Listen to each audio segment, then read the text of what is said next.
Hermanos, quiero pedirles que abran sus Biblias en Gálatas, capítulo número 5, comenzando en el texto número 16. Como ustedes saben, he estado predicando acerca de la santidad el domingo pasado, la santificación, perdón, y el miércoles también estuve predicando otro tema, y el día de hoy vamos a centrar nuestro estudio de la palabra en el capítulo número 5 del apóstol Pablo a los Gálatas. Y siempre antes de estudiar la porción de la Escritura, nosotros necesitamos de conocer quién escribió, a quién escribió, cuál era la situación que estaban pasando. Y creo que no hay mucho que hablar acerca del contexto, puesto que ya estamos estudiando Gálatas en la escuela dominical. Y ustedes saben tres cosas básicas. Número uno, había un grupo de enemigos del Evangelio, por lo tanto enemigos del apóstol Pablo, los cuales se llamaban los judaizantes, y le hicieron tres acusaciones básicas. Número uno, Pablo no es un apóstol genuino, es un pseudo apóstol, no es enviado de Dios. Segunda acusación, Pablo predica un falso evangelio, no es el evangelio de Jesucristo. Y tercera acusación, el evangelio de Pablo produce personas no regeneradas que se convierten en libertinos en lugar de guardar y obedecer la ley. Y esas tres acusaciones que le hicieron al apóstol Pablo, él dedica toda la carta a los Gálatas para presentar una defensa no solo de su apostolado, sino de la justificación por fe, es decir, del evangelio, y también de decir que el evangelio que él predica produce gente liberada del pecado, liberada de la esclavitud del pecado.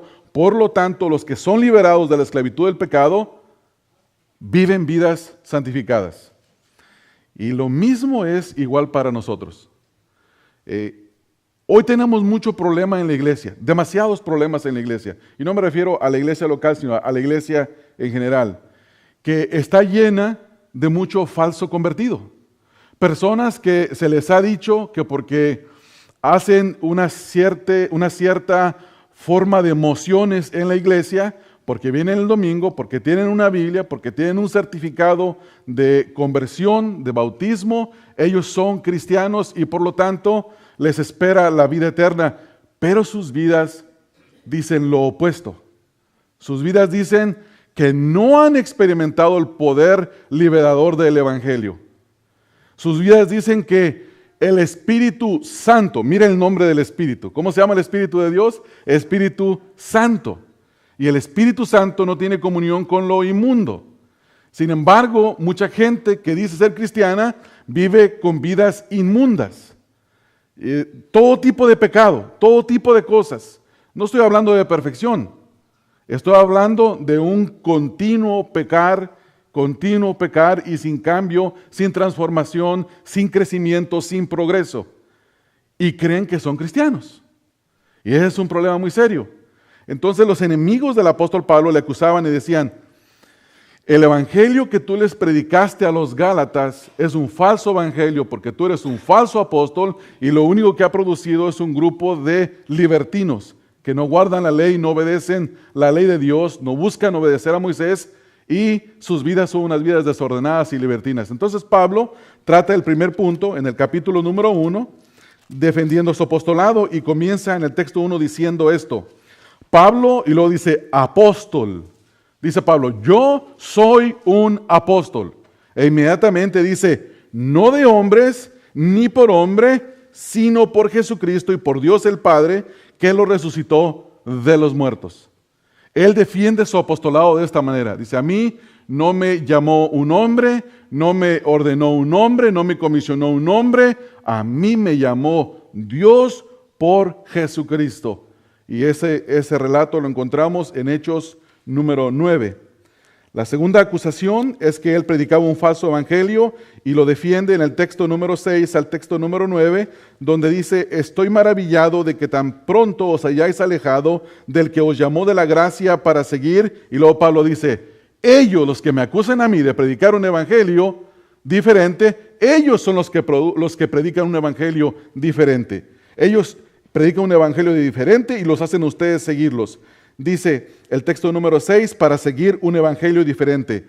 Note la frase, evangelio diferente. Se menciona en el texto 6 y luego después dice, no que haya otro, sino que hay algunos, texto 7, que os perturban y quieren que pervertir el evangelio de Cristo. Dice, ellos pervierten el evangelio de Cristo. Texto 8, mas si aún nosotros o un ángel del cielo os anunciare otro evangelio diferente, es decir, de otra clase, que no salva, que es un evangelio de obras, del que os hemos anunciado, sea anatema. Y luego vuelve a decirlo una vez más, como antes hemos dicho, también ahora lo repito, si alguno os predica diferente evangelio del que habéis recibido, sea anatema. Pablo dice, yo soy poseedor del verdadero evangelio. Y luego por último, en el capítulo número 5, es el capítulo que vamos a estar estudiando. Noten que en el capítulo 5, texto 1, Pablo habla de la libertad. Dice, estad pues firmes en la libertad con que Cristo nos hizo libre y no estéis otra vez sujetos al yugo de la esclavitud. La libertad de la que Pablo está hablando es la libertad de la ley, ya no estar bajo la ley, ya no estar bajo el pecado. Y la acusación que los judaizantes le hacían a él era de que los gálatas decían, ya soy salvo, ahora puedo vivir como a mí me dé la gana vivir, que al cabo mi salvación está segura en Dios. Y eso es lo que mucha gente piensa en el día de hoy. Dicen, Dios me dio la salvación, Dios me salvó, Dios me justificó, por lo tanto, una vez salvo, todo el tiempo salvo, y ahora voy a vivir como a mí me dé la gana. Al cabo, ya soy salvo. Pero Pablo está a punto de mostrarnos todo lo opuesto en este pasaje número 5. El punto es que los judaizantes, los falsos maestros, habían observado un mal testimonio de parte de los gálatas, quienes estaban en un proceso de santificación, y ellos, como eran legalistas, perfeccionistas, queriendo imponer cargas a los gálatas que ni siquiera ellos podían llevar, y habían observado un problema entre los hermanos de pleitos.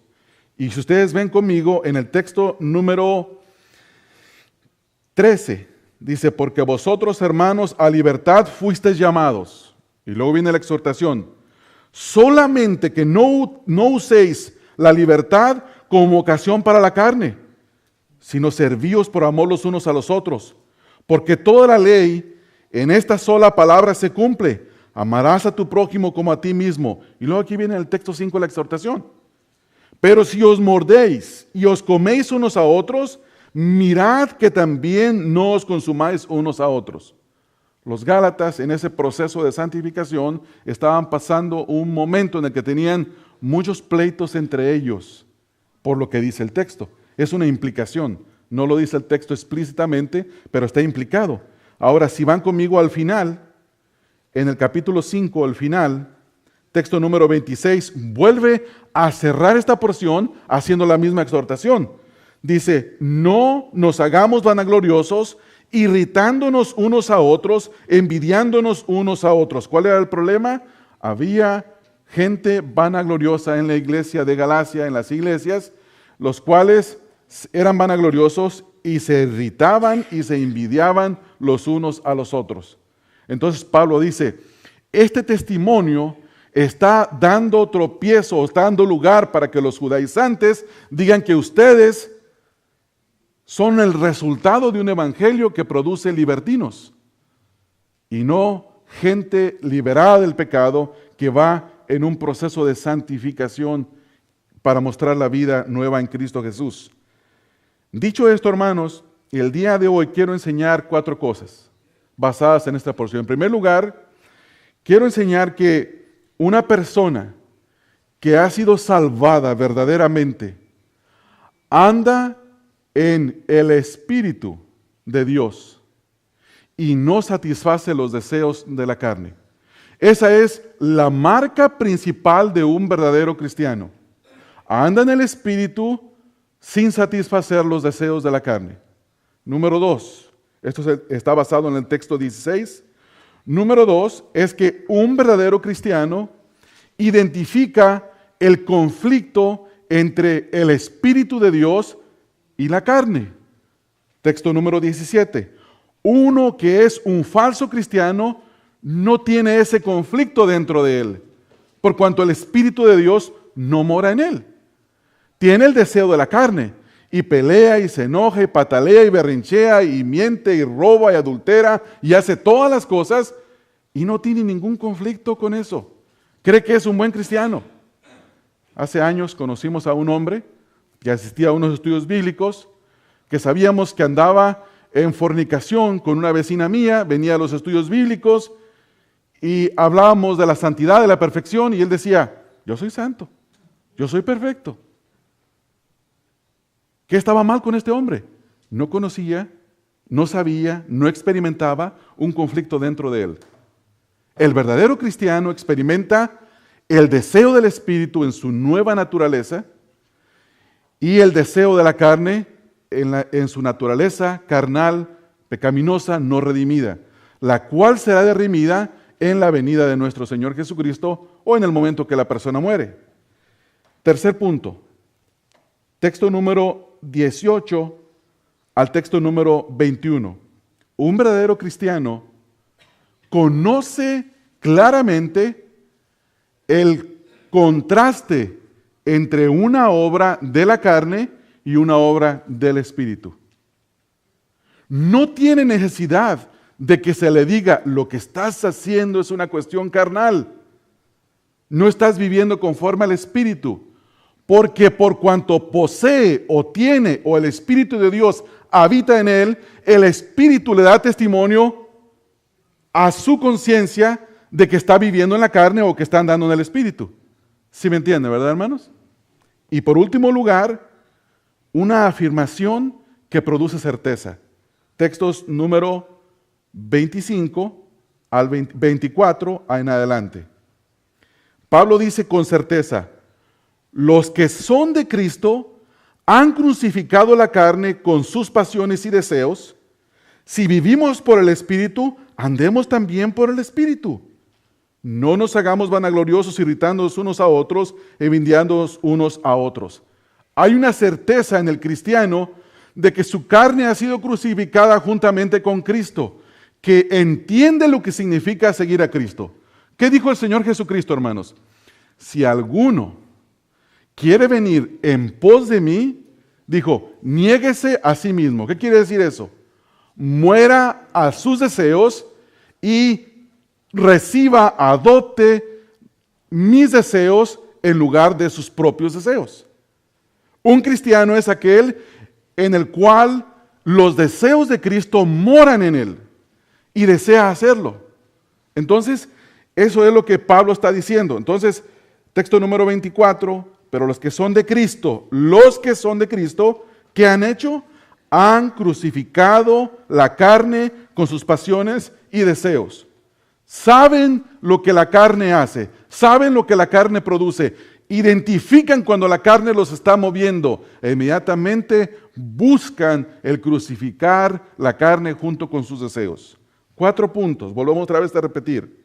Número 1, el verdadero cristiano anda en el Espíritu y no satisface los deseos de la carne por cuanto el Espíritu de Dios mora en él. Texto 16.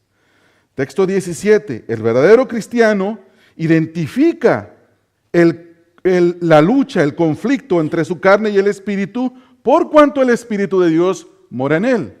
Tercer punto. El verdadero cristiano, ¿qué es lo que hace? De acuerdo al texto número 18 hasta el texto número 23, conoce el contraste entre una cosa y otra, sabe discernir, porque el Espíritu le da testimonio cuando anda en el Espíritu o cuando anda en la carne, le redarguye. Y por último, el verdadero cristiano tiene la certeza de que ha crucificado los deseos de su carne con sus pasiones y deseos, y sabe que si dice ser cristiano, vive en el Espíritu y no anda satisfaciendo los deseos de su carne. Estas 4 cosas quiero observar y vamos a dar comienzo a la primera. Número 1. La primera se encuentra en el texto número 16 y Pablo dice, esto es una enunciación. Pablo enuncia a la iglesia y le dice el siguiente mandato. Digo pues, las dos palabras digo pues, son la transición entre lo que dice en el texto número 1 de este capítulo 5 a su siguiente punto, que quiere probar la libertad de los hijos de Dios. Digo pues, andad en el Espíritu y no satisfagáis los deseos de la carne. Este mandamiento es un mandato únicamente para los cristianos. Este mandato no es para uno no cristiano, es para los cristianos. ¿Por qué razón? Porque el Espíritu de Dios ha venido a morar en la vida de cada cristiano. Este mandato no es imposible, este mandato es posible, porque se hace posible por el poder del Espíritu Santo y no por el poder de la carne. El mandato se hace por cuanto la persona posee el Espíritu de Dios y el Espíritu lo habilita para poder obedecer este mandato, como lo estamos viendo aquí con tanta claridad. Vamos a ver, por ejemplo, algunos textos en Romanos capítulo 8, texto número 9. La semana pasada estudiamos este pasaje. En el texto número 9 dice, y yo sin la ley vivía en un tiempo, pero viniendo el mandamiento, el pecado revivió y yo morí. ¿Qué es lo que está diciendo el apóstol Pablo? Si leímos nosotros bien nuestro contexto, en el capítulo número 8, perdón, les leí un texto mal, número 9, perdónenme hermanos, leí el equivocado. Mas vosotros no vivís según la carne, sino según el Espíritu. Y luego viene un sí condicional. Ok, tú vives, hermano, según el Espíritu y no según la carne. Y luego el cristiano dice, sí, eso es así. Y luego dice, bueno, eso es así si el Espíritu de Dios está en tu vida. Si el Espíritu de Dios mora en tu vida. Mas vosotros no vivís según la carne, sino según el Espíritu, si es que el Espíritu de Dios mora en vosotros.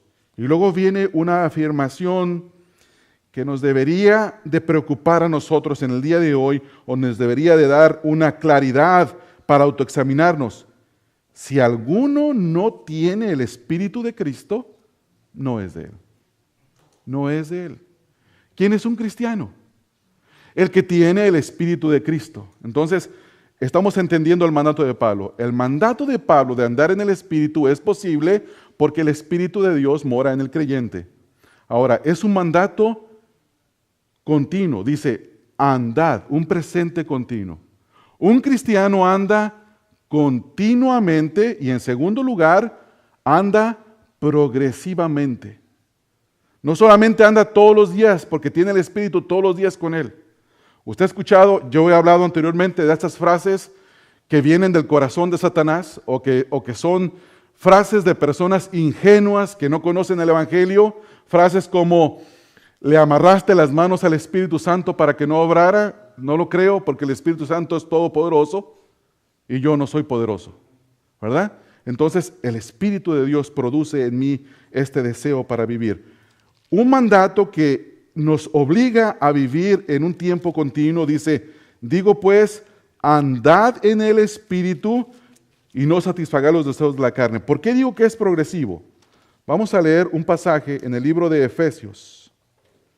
En el libro de Efesios, capítulo 4, texto 12, nos dice que el caminar cristiano es algo progresivo, que no es estático. Usted no puede ser cristiano y 20 años después seguir en lo mismo. Te tienen que llamar para que vengas a la iglesia. Te tienen que estar exhortando constantemente para que enseñes la Biblia, para que leas la Biblia. Te tienen que constantemente exhortar lo mismo que se le exhorta a un niño pequeño espiritualmente hablando. Pablo dice en Efesios 4:12, a fin de perfeccionar a los santos para la obra del ministerio, para la edificación del cuerpo de Cristo. Y luego fíjese lo que dice. Hasta que todos lleguemos a la unidad de la fe, del conocimiento del Hijo de Dios, a un varón perfecto a la medida de la estatura de la plenitud de Cristo. ¿Para qué, qué, hermanos? Ya no seamos niños fluctuantes, llevados por doquiera de todo viento de doctrina, por estratagema de hombres que para engañar emplean con astucia las artimañas del error. Hay un progreso. Entonces, este mandamiento es un mandamiento para el creyente, en el cual mora el Espíritu de Dios, pero es un mandamiento continuo y es un mandamiento progresivo. Esto es lo que significa ser cristiano. Cristiano es vivir, andar en el Espíritu y progresar espiritualmente. Progresar. Y esto, hermanos, nos lleva a nosotros a autoexaminarnos en esta mañana. Nos tenemos que autoexaminar. Yo le voy a pedir a los casados que hagan una prueba, a los casados que tengan ya mínimo sus 4 años en el Evangelio. Pregúntale a su esposa, ¿tú has visto algún cambio en mi vida? ¿Estoy cambiando?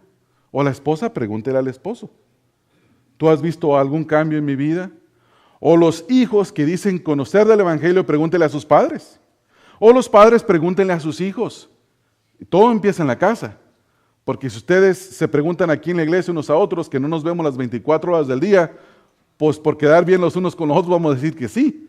¿Verdad? No, sí, hermano, ya no eres el mismo. Y después dicen, no, si el hermano fulano de tal me preguntó que si era el mismo, y tú sabes cómo es él, pero me dio pena decirle que realmente no es un creyente. No, hermanos, autoexaminémonos. ¿Está el Espíritu de Dios dentro de ti? Tú lo tienes que saber porque el Espíritu da testimonio a nuestro espíritu si somos hijos de Dios. ¿Estás andando en el Espíritu y estás progresando en la santificación? Tú lo tienes que saber. Primer punto. Segundo punto, volvamos otra vez a Gálatas, capítulo número 5, hablando de nuestra santificación. En el texto número 17 está el conflicto. Texto número 17, primero leímos el 16, digo pues, andad en el Espíritu, y luego ¿qué no tenemos que hacer? Satisfacer. Y luego, ¿qué significa la palabra deseos? Déjenme explicar esta palabra antes de ir al texto 17. Los deseos de la carne. ¿Qué es los deseos de la carne? Todos los vicios pecaminosos que vivíamos y practicábamos y experimentábamos y nos deleitábamos en ellos, cuando nos convertimos, vienen con nosotros. No se quedan atrás. Vienen con nosotros. Todos. Todos. Carácter explosivo, inmoralidad, mentira, flojera, robo, todos los vicios vienen con nosotros. Pero el mandato es, no los satisfagas. Cuando una persona acaba de comer y se llenó, ¿cómo dice? Estoy satisfecho. La carne quiere que le demos lo que la carne quiere comer. Y cuando se lo damos, por un momento nos dice, estoy satisfecho, pero la carne nunca se llena. Y cada vez trae muerte cada vez que nosotros satisfacemos la carne. Texto 17, ahora sí. Segundo punto. El verdadero cristiano, el que ha sido hecho libre, que ha experimentado la justificación, y que esa justificación le trajo libertad en Cristo, no vive para ser un libertino, sino que vive para vivir en el Espíritu, pero conoce que hay un conflicto en el texto 17, porque el deseo, ya hablamos de los deseos de la carne en el contexto, el deseo de la carne es contra el Espíritu, y el del Espíritu es contra la carne, y luego dice, y estos dos luchan en un combate. Hay una lucha entre los dos. Luchan en un combate, hay una lucha entre ellos, para que no hagáis lo que quisieres.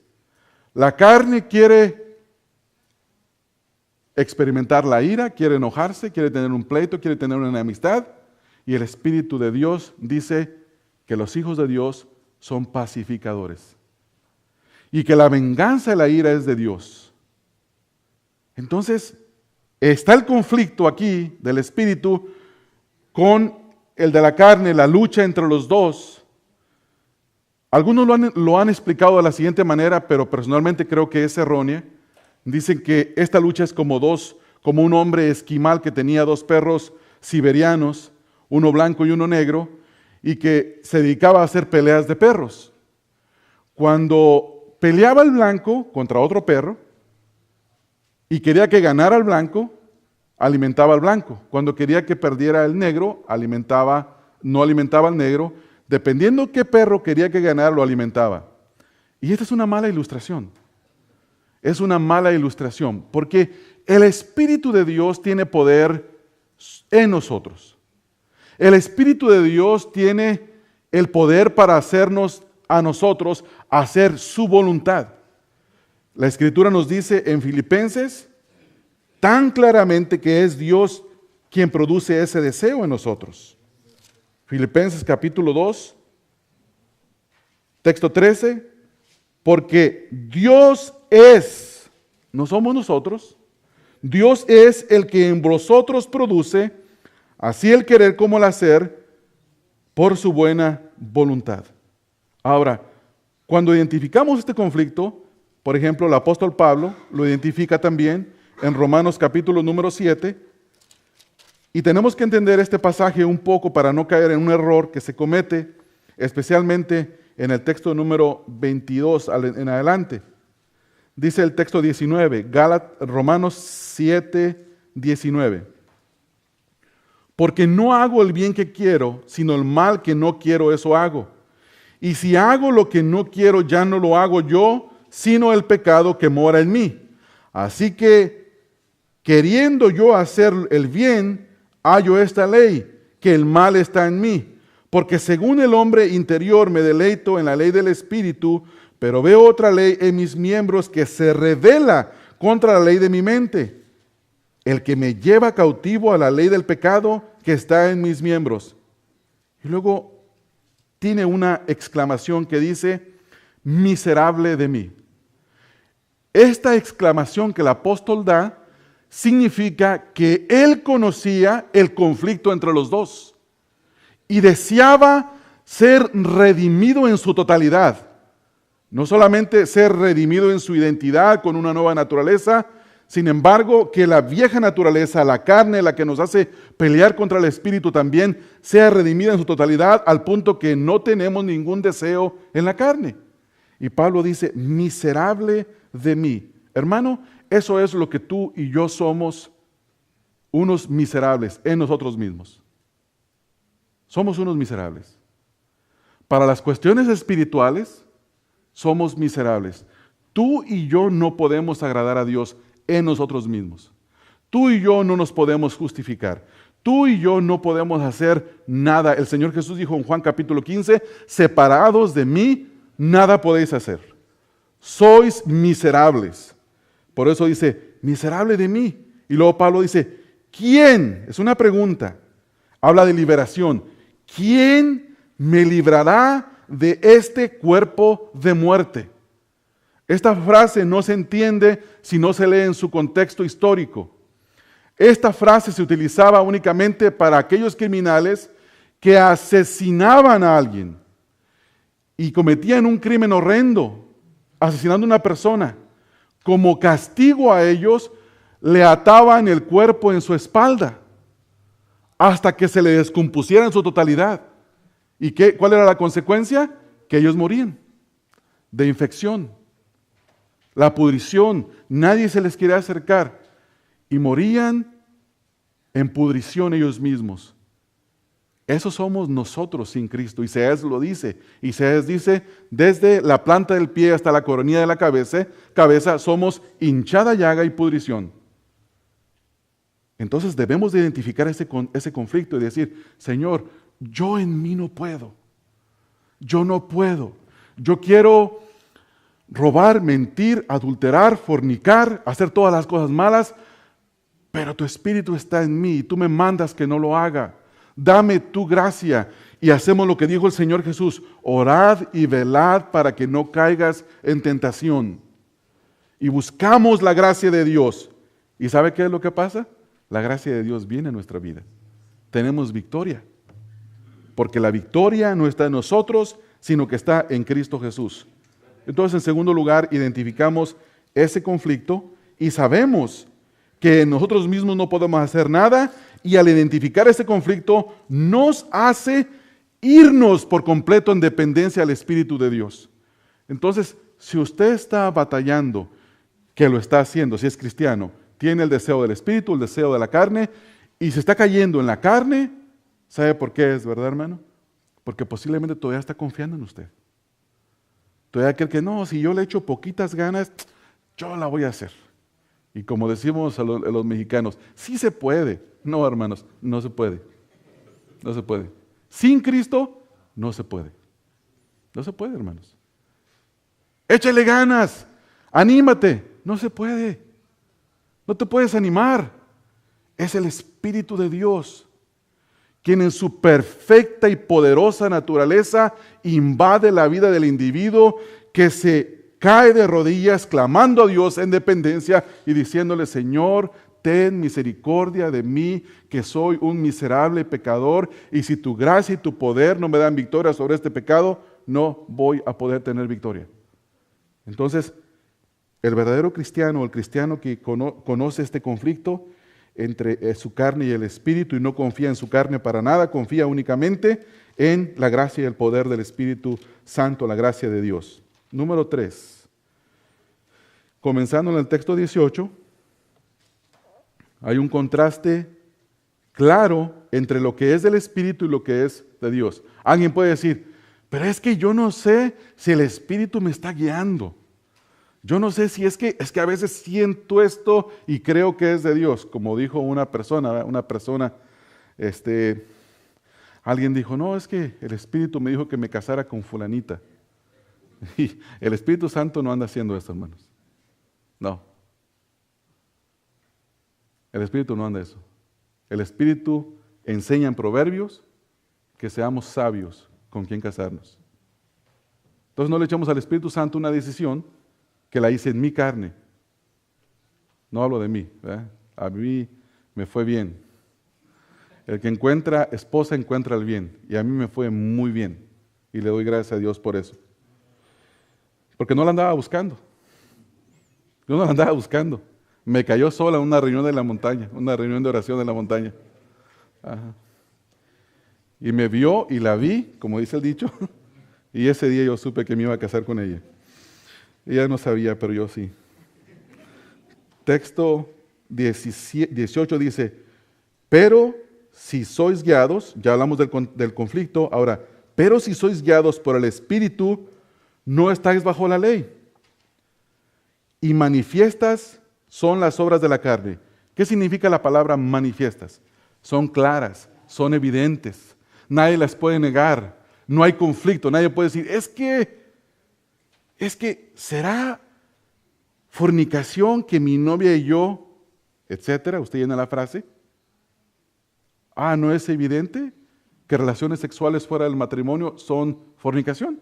¿No es evidente? Sí es evidente. Es evidente, aquí lo dice el texto. Dice: pero si sois guiados por el Espíritu de Dios, no estáis bajo la ley. Y manifiestas son las obras de la carne, que son, y luego hay 3 grupos de obras de la carne. El primero es el grupo de las obras de inmoralidad, y comienza con el adulterio, la fornicación, la inmundicia, la lascivia. El segundo grupo son las obras de la religión, la idolatría, aunque la hechicería, ahorita quiero explicar la palabra, es un poco diferente que lo que nosotros conocemos como hechicería en el día de hoy. Y luego viene otro grupo, que son los pecados sociales, que son enemistades, pleitos, celos, iras, contiendas, disensiones.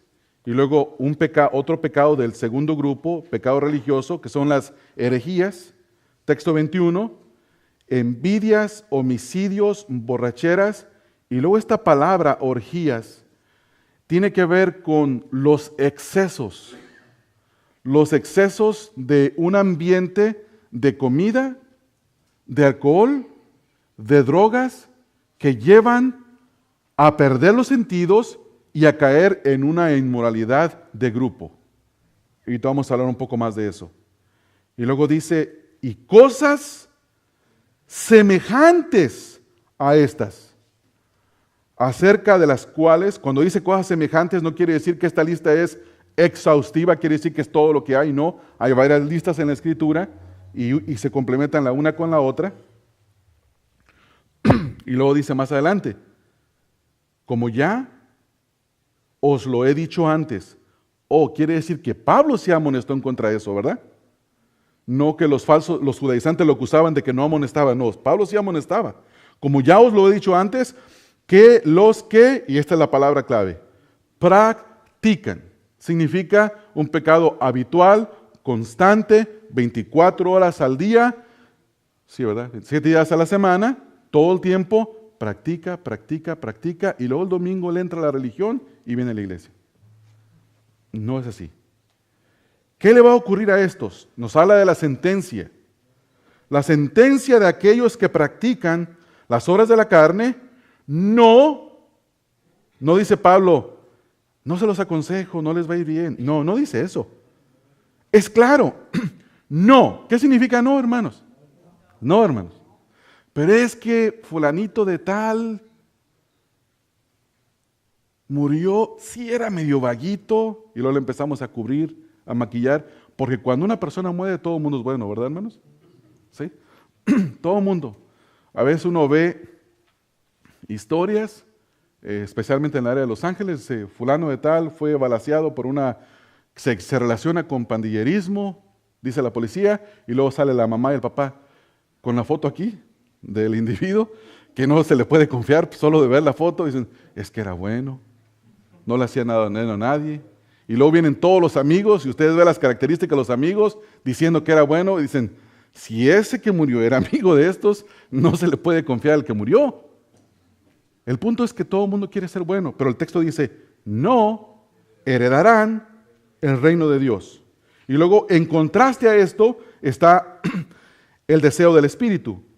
Más el fruto del Espíritu, digo deseo porque esa es la palabra que Pablo utiliza en el texto 17, porque el deseo de la carne es contra el Espíritu y el Espíritu contra la carne. El Espíritu desea que nosotros vivamos en amor, en gozo, paz, paciencia, benignidad, bondad, fe, mansedumbre, templanza, contra tales cosas, ¿cómo dice el texto, hermanos? No hay ley. Y luego nuestro tercer punto, por ahorita lo vamos a ver. Déjenme explicar brevemente, no quiero hacer exhaustivo cada una de las palabras, pero voy a hablar brevemente de cada una de ellas. El cristiano verdadero, en el cual el Espíritu de Dios mora, distingue el contraste entre estas dos cosas. El primero, texto número 19, manifiestas son las obras de la carne, que son la palabra adulterio. Ustedes saben que el adulterio es la relación de un hombre casado con una mujer soltera o casada o viceversa, ¿verdad, hermanos? Eso se entiende y no hay necesidad de hablar mucho de eso. Un adúltero no va a heredar en el reino de Dios. No lo va a heredar. Eso es claro. Pero luego viene una palabra, que es una palabra muy importante en este texto, es la palabra fornicación. Esta palabra es la palabra porneo, de donde sale la palabra pornografía, de donde sacan la palabra gráfico. Esta palabra tiene que ver con expresiones sexuales ilícitas. Cuando una persona dice, es que fulano de tal está metido en la pornografía, ¿qué quiere decir? Se deleita con imágenes sexuales en su vida. Está metido en la pornografía. Pornografía es inmoralidad gráfica. Entonces, el apóstol Pablo utiliza esta palabra aún para el homosexualismo en 1 Corintios 6, pero habla y dice los adúlteros y la fornicación, y luego dice la inmundicia. La palabra inmundicia tiene que ver con una herida que no cicatriza y que está segregando pus. Es un término médico. Entonces, toda relación inmoral es descomposición, es suciedad espiritual, segrega descomposición. No puede segregar nada bueno. Por eso dice el apóstol Pablo, honrosos sean todos el matrimonio y el lecho sin mancilla. Entonces, en el matrimonio hay honra, pero en las prácticas inmorales fuera del matrimonio existe esta cuestión inmundicia. Y la lascivia es un deseo fuerte, incontrolable, de desear la inmoralidad y no poder contenerse para practicarla. Por eso cuando alguien dice, ese hombre o esa mujer es un labioso. Ahora que nosotros estuvimos en México, Yo supe de una situación y esta persona de la que me dijeron que está metida en ciertas prácticas, usted lo puede ver, le brota la lascivia y la inmoralidad, la sensualidad. Bueno, sensualidad creo es una palabra maquillada, ¿verdad? La lascivia le brota. Cuando me enteré de su situación, bueno, uno ya sabe qué es lo que está pasando con la vida de la persona, sin ni siquiera que se lo digan, porque se puede ver. Está la obra de la carne funcionando a 100% y se está manifestando, y la persona no tiene ninguna pizca o nada pequeño de pudor, de vergüenza. Han pedido toda vergüenza y se expresan, y a eso le llaman gente libre. Ellos no son libres, ellos son esclavos de la lascivia. Después en el texto número 20 habla del pecado de religión, que es la idolatría. La idolatría sabemos que es la adoración de una imagen o de un objeto en lugar de Dios. El día de ayer platicábamos con Carlos acerca de los atletas de las Olimpiadas, y me estaba Carlos contando el caso de un atleta que en las Olimpiadas pasadas, el que ganó todo lo de natación, dice que se deprimió por 3 años y que decía, ya gané todo, ¿qué hay más en la vida? ¿Qué hay más por hacer? Y yo no creo que su problema fue que ganó todo, yo creo que su problema fue que recibió la adoración del mundo. La adoración, gracias mijo, la adoración es de Dios y Dios es celoso. Entonces, cuando un hombre le da la adoración a otro hombre, lo alaba y dicen, Él es el ejemplo, todo el mundo debería de ser como Él. Ahí ponen sus ojos, ahí ponen su atención. Le están dando idolatría y eso destruye al hombre. La idolatría destruye a los hombres.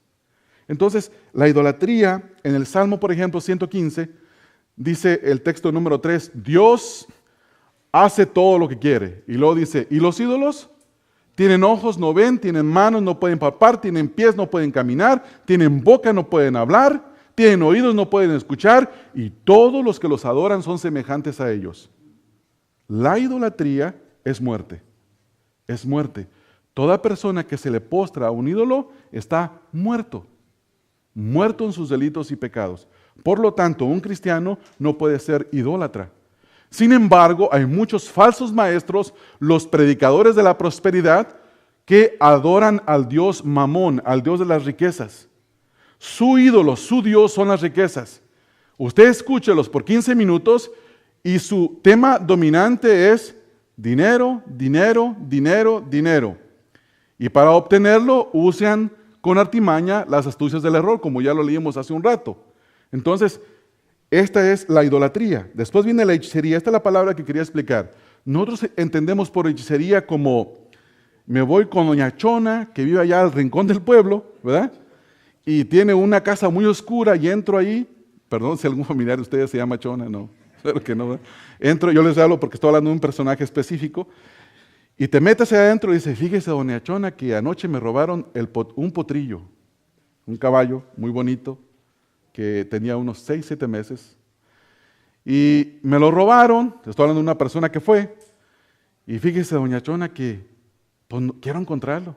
Sí, dame unos segundos. Y la señora empieza a fumarse su puro y a hacer sus cosas raras. Te lo robó alguien que no te quiere, por supuesto. Y se lo llevaron anoche, ya le había dicho. Y es pequeño el animal, ¿verdad? Sí, era un potrillo. Y lo querías mucho, por supuesto. Se lo llevaron y lo sacaron por la puerta y se fueron hacia donde se pone el sol. Y luego dice la persona, fulano de tal. Claro, esa persona tenía enemigos en el oriente, en el poniente, en el norte y en el sur. Tenía enemigos por todos lados. Fue fulano de tal. Ese es un ladrón. Y ahí anda esta persona espiándolo, buscándolo al individuo. Doña Chona no sabe nada. Entonces, eso entendemos por hechicerías. Hechicería no es esto en este contexto. Hechicería aquí es la palabra donde está la palabra fármaco, de farmacia, de drogas. Era toda sustancia que se utilizaba en aquel tiempo para alterar el estado de la mente y meterse en un trance de adoración a sus ídolos. ¿Cuántos de ustedes saben quién es Bob Marley? Un jamaiquino, ¿verdad? Un jamaiquino, o que por cierto, ustedes tienen que observar el día de Bob Marley, porque aquí en la ciudad de Los Ángeles, la semana pasada, creo que fue el martes, va a ser el día de Bob Marley en Los Ángeles. El alcalde acaba de decir que Bob Marley se va a observar el martes pasado, no sé qué fecha es, pero no importa. Bob Marley, yo les voy a decir quién es Bob Marley. Bob Marley era un marihuano, eso es lo que era. Un drogadicto, eso es lo que es Bob Marley. Bob Marley es uno de los principales miembros de un culto que se llama Rastafarians, los Rastafaris. Rastafari era un emperador egipto que murió en los 70 y algo. Este hombre decía que él era Haile Selassie. Haile Selassie significa la Trinidad. Él decía que él era Jesucristo, que él era León de Judá. Y está hablando de un personaje que acaba de morir no hace mucho. Este hombre, Bob Marley, le levantó un culto de adoración en Jamaica, ¿cómo se llama? Jamaica, sí, me acordé del agua. Tengo sed. Este culto de adoración, y en el culto de adoración está incluida la marihuana. Para adorar a Rastafari, usted tiene que fumar marihuana y todo tipo de drogas, y es legal en el asunto ahí. Entonces, esto es la hechicería en el contexto bíblico. Drogas que alteran el estado mental para llevar a las personas supuestamente a un estado superior donde se puede contactar con las potestades superiores. Por eso en inglés dicen, se puso bien high, ¿verdad? Eso es lo que significa. Entonces, tiene un sentido negativo y tiene un sentido positivo, y aquí se usa en el sentido negativo. Hay drogas que son necesarias para las enfermedades, pero en este es un sentido negativo. Y luego después vienen los pleitos sociales, las enemistades, los pleitos, los ceros. Dice, enemistades es grupos, un conflicto entre dos grupos. Y luego, por eso dice pleitos, dice, enemistades son pleitos entre grupos, pleitos son cosas individuales entre uno y otro. Los celos es la envidia de la cual el apóstol le está hablando en el texto número 26. No nos hagamos vanagloriosos, irritándonos unos a otros, envidiándonos unos a otros. Y luego dice más adelante, las iras, es decir, que hay algo que no te gusta, inmediatamente explotas en ira. Las contiendas, las disensiones, las herejías, envidias, homicidios, borracheras y orgías. Básicamente esto es la conclusión de todas las cosas juntas, de andar en hechicería. Y luego dice envidias, homicidios, borracheras, orgías y cosas semejantes a estas. Es decir, que la lista no termina. Entonces, estas cosas semejantes, los que practican esto, no heredarán el reino de Dios. Y el contraste es, texto 22, mas el fruto del Espíritu es amor. Cuando alguien ama no puede pelearse, no se puede enemistar, no puede durar en un pleito, no puede durar en una ira. Cuando alguien tiene gozo, no puede tener envidias porque está contento con lo que tiene hoy. Cuando alguien tiene paz, no anda buscando la hechicería de ponerse bien hasta arriba para buscar la paz de Dios. No, la paz de Dios viene por el Espíritu Santo. Y luego dice el mismo texto, es paciente. Cuando es paciente, no se irrita, no tiene ira. Y luego nos dice más adelante el mismo texto, tiene benignidad. Ve al que tiene necesidad y le ayuda. Tiene bondad, hay ayuda. Tiene fe. Es una persona que está constantemente esperando en la gracia de Dios. Texto 23. Es manso, se parece al Señor Jesucristo. Jesús dijo, aprended de mí que soy manso y humilde de corazón. Tiene templanza, es como el Señor Jesucristo. Lo abofetearon en la sala de Nerón, cuando lo llevaron, Herodes, perdón. Lo llevan frente a Herodes, un hombre necio, y a ver, haznos un milagrito, a ver, haz esto, a ver, haz un milagro para que creamos en ti. Y el Señor no le respondió una sola palabra. Pilato le dijo, ¿eres tú el rey de los judíos? Tú lo has dicho. ¿Qué es la verdad? ¿Qué es la verdad? Y el Señor no le respondió a su necedad. Cuando lo abofetearon, no respondió con maldición. Cuando lo maldecían, no respondió con maldición. Eso es templanza. Es un hombre que tiene un templado y una sobriedad que no lo mueve absolutamente nadie. Se aplica a muchas cosas. Y luego dice, contra tales cosas no hay ley. no hay nada que prohíba vivir de esta manera. ¿Por qué? Porque es la guianza del Espíritu de Dios. Es la guianza del Espíritu de Dios. Y último punto, hermanos, quiero concluir con el texto 24. Aquella persona en el cual el Espíritu de Dios tiene una certeza y tiene una determinación. Esto no lo mencioné, olvidé mencionarlo porque desafortunadamente no traigo mis notas. Las dejé ahorita en mi computadora, no me las traje, se me olvidaron. El punto es la determinación. Fíjese lo que dice. Pero los que son de Cristo, esta palabra es clave, han crucificado la carne con sus pasiones y deseos. ¿Qué significa eso? Determinación. Hermanos, nosotros como cristianos, si decimos que el Espíritu de Dios mora en nosotros, necesitamos de determinar a quién vamos a servir, hermanos. ¿Ustedes recuerdan la exhortación de Moisés al pueblo? Le dice, he aquí la bendición y aquí la maldición. Si hicieres así, seréis bendecidos. Si hicieres de esta manera, seréis maldecidos. Escoged el día de hoy a quién servid. Y eso se llama determinación. Un cristiano tiene que determinar a quién va a servir. Eso es lo que dice el texto, ¿verdad, hermanos? Mi pregunta para usted, para mí, es la siguiente. ¿Ya hemos determinado a quién vamos a servir, hermanos? ¿Estamos persuadidos de que el Espíritu de Dios mora en nosotros de tal manera que el Espíritu produce en mí el fruto del Espíritu del Señor y me hace ver con claridad cuando estoy al límite de caer en las obras de la carne, y si caigo, vuelvo a la gracia de Dios en arrepentimiento, pidiendo el perdón de mis pecados, pidiendo el ser lavado por la gracia de Dios y el buscar perseverar en la gracia de Dios, pero no en el pecado? Y esa es una determinación que usted la tiene que hacer. Usted tiene que determinar, hermano, a quién va a servir.